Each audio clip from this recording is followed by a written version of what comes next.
অনেক ট্রেডার্স ভলিউমকে ভুল ভাবে বোঝে। ওরা ভাবে যদি গ্রিন কালারের বারটা বেশি হয় মানে এখানে যে ভলিউমটা আছে ওটা গ্রিন কালারের বেশি আছে, এটার মানে বেশি কেনার লোক ওই স্টকে অ্যাক্টিভ আছে। আর ওখানে উল্টো যদি ওই বারটা রেড কালারের হয় তাহলে এটার মানে বেশি মানুষ বিক্রি করতে চায়। কিন্তু এটা প্র্যাকটিক্যালি পসিবলই নয়, হতেই পারে না। তো এবারে ঠিক কোনটা আর ভলিউমকে ঠিকভাবে ইউজ কি করে করতে হয়? আর ভাই সত্যি কথা বলতে ভলিউম খুব ইম্পর্টেন্ট একটা জিনিস সব ট্রেডারের লাইফে। যদি কেউ ইন্টারডেতে ট্রেডিং করো, যদি কেউ অপশন ট্রেডিং করো, যদি কেউ সুইং ট্রেডিং করো, যদি কেউ ইনভেস্টমেন্টও করো না কেন, ভলিউম জানাটা খুবই ইম্পর্টেন্ট। আর প্রাইসের পর সব থেকে বেশি ইম্পর্টেন্ট জিনিস যেটা চার্টে হয় ওটা হচ্ছে ভলিউম। সো ট্রেডিং আর ইনভেস্টমেন্টে এটার ইউজ কিভাবে করবে, এটার ইন্টারপ্রিটেশন কি করে করবে, আর ট্রেডিং এ এটা তোমাদেরকে কতটা হেল্প করতে পারে এটাই জানবো আজকের এই ভিডিওতে। তো ভিডিওটা পুরো মন দিয়ে আর লাস্ট পর্যন্ত দেখবে, তাহলে তোমাদের সব ডাউট ক্লিয়ার হয়ে যাবে। কি খবর মিষ্টি বন্ধুরা? তো আমরা সবার আগে বুঝবো হোয়াট ইজ ভলিউম। তো বন্ধুরা ভলিউমের মানে হচ্ছে যে একটা টাইমেই একটা শেয়ারে কত বেশি ট্রেড করা হচ্ছে, মানে কত শেয়ার কেনা এবং বিক্রি করা হচ্ছে। তো সবার আগে তোমরা আমাকে কমেন্ট করে জানাও কি তোমাদের কি এটা লাগে যে কোনো স্টককে বা কোনো শেয়ারে যে অনেক বেশি বাই করা হচ্ছে আর খুব কম সেল করা হচ্ছে? আগে এটা কমেন্ট করে জানাও। তো এবার যদি তোমরা কমেন্ট করে থাকো তাহলে আমি তোমাদেরকে বলে দিই যে এটা কোনোদিনই পসিবল নয় যে একটা শেয়ারে বেশি কেনা হচ্ছে মানে বেশি বাই করা হচ্ছে আর কম সেল করা হচ্ছে, এটা কোনোদিন পসিবলই নয়। কারণ কি ভাবো, শেয়ার এমন কোনো জিনিস নয় যেটা তুমি ম্যানুফ্যাকচার করতে পারবে। শেয়ার লিমিটেড হয়। এবার তুমি যদি তোমার শেয়ার বিক্রি করতে চাও তাহলে তো সেটার কেনারও কেউ থাকতে হবে। মানে ব্যাপার এখানে এটাই হচ্ছে, যদি তুমি তোমার শেয়ার বিক্রি করতে চাও তাহলে তার কেনার জন্য একজন রাখতে হবে। তাই একই টাইমে বায়ার আর সেলার একই থাকতে হবে। আর এবারে তুমি যদি কোনো শেয়ার কিনতে চাও তাহলে কোনো অন্য ব্যক্তি ওই শেয়ারটাকে বিক্রি করতে হবে। যদি কেউ বিক্রি নাই করে তাহলে তুমি কিনতে পারবে না। মানে তুমি এখানে এটা ভাবো, যদি কোনো স্টকের 10,000 শেয়ার কেউ বাই করে তখন ওই 10,000 শেয়ার তুমি তখনই কিনতে পারবে যখন অন্য ব্যক্তি বা অন্য লোক ওই 10,000 শেয়ার সেল করবে। তো এটা আমাদেরকে বোঝায় যে একটা টাইমে একটা শেয়ারে কতবার ট্রেড করা হচ্ছে, মানে কতটা বাই করা হচ্ছে আর কতটা সেল করা হচ্ছে। তো এবার আমরা জানবো চার্টে যে আমরা এই ভলিউমটা দেখতে পাচ্ছি তো এটা কাউন্ট কি করে করা যায় আর এটার বেনিফিটস গুলো কি। তো এবারে ধরে নাও কোনো একটা শেয়ার কেউ বাই করলো, তো এবারে কেউ ওই শেয়ারটা বিক্রি করেছে হয়তো, মানে এ সেল করলো আর এ বাই করলো। তো এখানে ভলিউম কত হবে কমেন্ট করো, এক্ষুনি কমেন্ট করো। আমি চাই যে তোমরা লাইভ প্র্যাকটিস করো। হ্যাঁ, কমেন্ট করা হয়ে গেছে। তাহলে এখানে কিন্তু ভলিউম 2 হবে না, এখানে ভলিউম 1 হবে।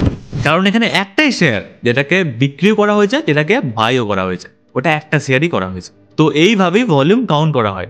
মানে যদি কেউ 10 লাখ শেয়ার বিক্রি করে আর কেউ 10 লাখ শেয়ার বাই করে তাহলে এখানে কিন্তু 20 লাখ ভলিউম হবে না, এখানে ভলিউমই হবে 10 লাখ। ক্লিয়ার? তো এবার আমাদের এটা তো বুঝে গেলাম যে ভলিউম কাউন্ট কি করে হয়। এবার আমরা বুঝবো যে এটার বেনিফিটটা কি। সো ধরে নাও কোনো স্টকে ডেইলি 10,000 শেয়ার ট্রেড করা হয়। সো এই স্টকের যে নর্মাল ভলিউম ছিল সেটা 10,000 আশেপাশে থাকবে। তো একদিন হঠাৎ করে তুমি দেখলে যে ওই শেয়ারেই 15,000 বা 20,000 শেয়ার বাইং করা হলো, তখন তোমরা এটা বুঝবে তাহলে এই স্টক কিছু না কিছু একটা হয়েছে। কারণ যখন ডেইলি সবাই 10,000 শেয়ার করে ওটা বাই করছিল, হঠাৎ করে যদি ওটা তুমি দেখো যে 15,000 20,000 বাই করছে, তার মানে কিছু একটা হয়েছে। তখন আমরা এটা বুঝতে পারি যে ওই স্টকের যে ইনভেস্টর গুলো আছে বা যারা প্ল্যানিং করছে বাই করার, তাদের কিন্তু এই স্টকের উপর অনেকটা ইন্টারেস্ট বেড়েছে। তো যখন লোকেদের ইন্টারেস্ট ওই স্টকের উপর বেড়েছে তখন ওই স্টকের প্রাইস উঠতেও পারে বা নামতেও পারে। তো এখনো পর্যন্ত আমরা এটা বুঝতে পারবো না যে শেয়ারের প্রাইস এখান থেকে বাড়বে বা কমবে, বা ভলিউম দেখে আমরা এটা বুঝতে পারবো না যে বাড়বে না কমবে। আমরা কি বুঝতে পারবো যে মানুষ যে ওই স্টক বা কোনো শেয়ারের উপর কতটা ইন্টারেস্টেড রয়েছে, ইন্টারেস্টেড বাড়ছে না কমছে, সেটা আমরা বুঝতে পারবো। তো এবারে যখন আমরা বুঝতে পারবো যে এটার ওপর কোনো মানুষের অনেক বেশি ইন্টারেস্ট বাড়ছে তখন কিন্তু আমরা অনেক কিছু বার করতে পারবো। তো চলো ডাইরেক্ট আমরা চার্টে চলে যাই আর তোমাদেরকে দেখিয়ে দিই তোমরা এই ভলিউমটা লাগাবে কি করে, কিভাবে ইন্ডিকেটরটা সিলেক্ট করবে, কত সেটিং হওয়া উচিত, সবকিছু কিন্তু এবারে বলি। তো চলো, সো এখানে আমরা চলে এলাম চার্টের মধ্যে। এবার চার্টের মধ্যে আমরা কি করব, আমরা দেখছি এখানে ক্যান্ডেল, চুপচাপ ক্যান্ডেল আছে আর কিছু নেই।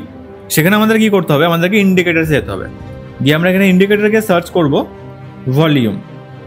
ভলিউম সার্চ করলেই দেখো অনেক রকম কিছু আসছে, কিন্তু আমরা ভলিউমে যে উপরে অপশনটা আসবে শুধু ভলিউম, সেটাতে ক্লিক করব। ভলিউমে যখনই ক্লিক করব তখনই এখানে কিন্তু সেট হয়ে যাবে। আর সেট হওয়ার পর এখানে দেখো আমাদের নিচেতে কিন্তু বার আসা শুরু হয়ে গেছে। ভলিউমের যে বার একটু আগে ছিল না, এখন কিন্তু বার আসা শুরু হয়ে গেছে। তো তোমাদেরকে আমি এটা বলেছিলাম যে তোমরা এটা দেখবে যে জেনারেলি ভলিউম কত থাকে আর কখন ভলিউম বেড়েছে। এবার আমরা এখানে দেখতে পাচ্ছি যে এখানে জেনারেলি বেড়েছে, আবার এখানে নিচে আছে, কিন্তু এইভাবে তোমরা কতটা কাউন্ট করবে, কতবারই দেখবে যে কোনটা বেড়েছে বা কমেছে। তোমাদেরকে একটা সেটিং বলছি ভলিউমের, সেটা করে দিলে তোমাদের এটা পুরো ব্যাপারটা ইজি হয়ে যাবে। তো তোমরা কি করবে, যে ভলিউম ইন্ডিকেটর লাগিয়েছে ওটাকে ক্লিক করবে, ওখানে দেখো সেটিং আছে, সেটিংয়ে ক্লিক করবে। সেটিংয়ে ক্লিক করার পর যাবে স্টাইলে, তারপর দেখবে এখানে ভলিউম এমে আছে, এটাকে ক্লিক করে ওকে করে দেবে। তো ওকে ক্লিক করার পর আমরা কিন্তু ভলিউমে দেখছি মুভিং অ্যাভারেজের একটা লাইন, এই লাইনটা কিন্তু এখানে ড্র হয়ে যাচ্ছে। এই লাইনটার মানে হচ্ছে যে যত অ্যাভারেজ এর ভলিউমগুলো আছে সেটার একটা লাইনে কিন্তু পরিণত করে দিচ্ছে। এরপরে যখনই এই লাইনটা কোনো ভলিউমের বার ব্রেক আউট করবে তখনই বুঝতে পারবো যে এখানে কিন্তু ভলিউম বেড়েছে, তখন কোনো ইনভেস্টার বা কোনো বায়ার সেখানে কিন্তু ইন্টারেস্টেড আছে বা কোনো সেলার ইন্টারেস্টেড আছে, যখন এখান থেকে এই মুভিং অ্যাভারেজের উপরে লাইনটা যখন ক্রস ওভার করবে। তো সবার আগে তোমাদেরকে যে ভলিউম ইন্ডিকেটর আছে ওখানে যাবে, ওখানে গিয়ে ভলিউম এমএটা সিলেক্ট করে এটা কমপ্লিট করে দেবে। তারপর কি করতে হবে সেটা বলছি। তো এরপর তোমাদেরকে দেখতে হবে যদি আমাদের যে ভলিউম বারগুলো আছে আর মুভিং অ্যাভারেজের উপরে আছে, তার মানে যে অ্যাভারেজ আছে তার থেকে কিন্তু বেশি ডিমান্ড চলছে বা ইন্টারেস্টেড আছে মানুষ। আর যদি মুভিং অ্যাভারেজের নিচেই থাকে ভলিউম, তাহলে কিন্তু এখন সেরকম কেউ ইন্টারেস্টেড নেই স্টকের উপরে, সেটা আমাদেরকে বুঝতে। তো এবার আমরা বুঝে গেলাম যেটা অ্যাভারেজ আমরা কি করে দেখবো। তো এইবারে আমরা বুঝবো যে এটা ইন্টারপ্রিটেশন আমরা কি করে করবো। তো ভলিউমের সাথে আমাদের 4টে সিনারিও হতে পারে। প্রথমটা কি, প্রথমটা মনে করো যে শেয়ারের চার্টে যে আমরা ইন্ডিকেটরটা লাগিয়েছি ভলিউম, সেখানে যে মুভিং অ্যাভারেজটা আছে সেটা একদম তার নিচেই ভলিউমের বারগুলো চলছে। আর যখনই ওই ভলিউম বারগুলো ভেঙে একটা বড় ভলিউমে বার ক্রিয়েট হয়েছে আর যেটা মুভিং অ্যাভারেজটাকে ব্রেক করে দিয়েছে, আর তার সাথে প্রাইসও কিন্তু ওপর দিকে বাড়ছে, তখন ওটা কি হতে পারে যে প্রাইসও ওপর দিকে বাড়ছে আর ভলিউমও বেশি আছে, তার মানে ওটা খুব স্ট্রং আর ওটা বাইং সাইডের একটা সিনারিও হতে পারে। তো এবারে সেকেন্ড সিনারিও কি হতে পারে, তো এবারে ধরো যে শেয়ারের প্রাইস আছে সেটা পড়ছে নিচের দিকে, আর যে ভলিউমের বারগুলো আছে সেটারও রেডের বড় বার হচ্ছে, আর যে মুভিং অ্যাভারেজটা আছে ভলিউম সেটাকে ব্রেক করে দিচ্ছে। তাহলে এখানে ট্রেন্ডটা কি হচ্ছে, ট্রেন্ডটা হচ্ছে ডাউন সাইড ট্রেন্ড। আর সেই ট্রেন্ডে যখন একটা বড় ভলিউম ওই মুভিং অ্যাভারেজের বারটাকে ভেঙে দিচ্ছে, মানে লাইনটাকে ভেঙে দিচ্ছে, তার মানে এখানে সেটা স্ট্রং আছে, সেটা ওই ট্রেন্ডের সাথে প্রাইসও নিচে দিয়ে নামছে আর ভলিউমও বাড়ছে, মানে ট্রেন্ডের সাথে স্ট্রং আছে। আর ওইটা তখন কি হয়ে যাবে, ওইটা তখন একটা সেলিং এর সিনারিও হয়ে যাবে। তো এবারে আমরা চলে আসি যে 3 নম্বর কেস কি হতে পারে। এটা কি হতে পারে, মনে করো স্টকের প্রাইস বাড়ছে কিন্তু ভলিউমের বার মুভিং অ্যাভারেজ থেকে বাড়ছে না, কমছে না, ওর নিচেই আছে, পরপর পরপর ছোট ছোট ছোট বার হচ্ছে। এইখানে কি হতে পারে, এখানে কিন্তু তোমরা ট্র্যাপ হয়ে যেতে পারো, যে যখন তখন প্রাইস উপর দিয়ে যেতে পারে, নিচে দিয়ে যেতে পারে, কোনো স্ট্রং কিচ্ছু নেই। তো এই টাইমে তোমরা কিন্তু কোনো ট্রেড পাঞ্চ করলেই চলবে না, তোমরা কিন্তু তখন একদম সাবধান থাকবে যে এখন মার্কেটে ম্যানিপুলেশন হতে পারে, এখন যখন তখন যেদিকে খুশি মুভ দিতে পারে, কোনো স্ট্রং কিছু নেই, তাহলে তখন তোমাদেরকে অ্যাভয়েড করতে হবে। এবারে 4 নম্বর সিনারিও কি হতে পারে, মনে করো একটা মার্কেট পড়ছে, মার্কেট নিচে থেকে পড়েছে, বাট যে ভলিউমের বারগুলো আছে সেগুলো কিন্তু একদম ছোট ছোট হচ্ছে, সেভাবে মুভ করছে না, বা যে মুভিং অ্যাভারেজটা আছে সেটা ব্রেক করছে না। তার মানে এখানে আমরা কি বুঝতে পারি যে মার্কেটে যখন নিচে দিয়ে পড়ছে তার মানে এটা বিয়ারিশ প্যাটার্ন, মানে এখন বিয়ারিশ ট্রেন্ডে চলছে। এবারে যখন বিয়ারিশ ট্রেন্ডে চলছে আর তখন যদি ভলিউম যদি রেড বড় ক্যান্ডেল বা রেড বড় ওই বারটা না হয় আর ওই মুভিং অ্যাভারেজটা যদি না ভাঙে, তাহলে তখন আমরা বুঝতে পারবো যে মার্কেট এই টাইমে একটু উইক আছে। তার মানে কি এখানে যখন তখন মার্কেট কিন্তু রিভার্সাল হয়ে যেতে পারে।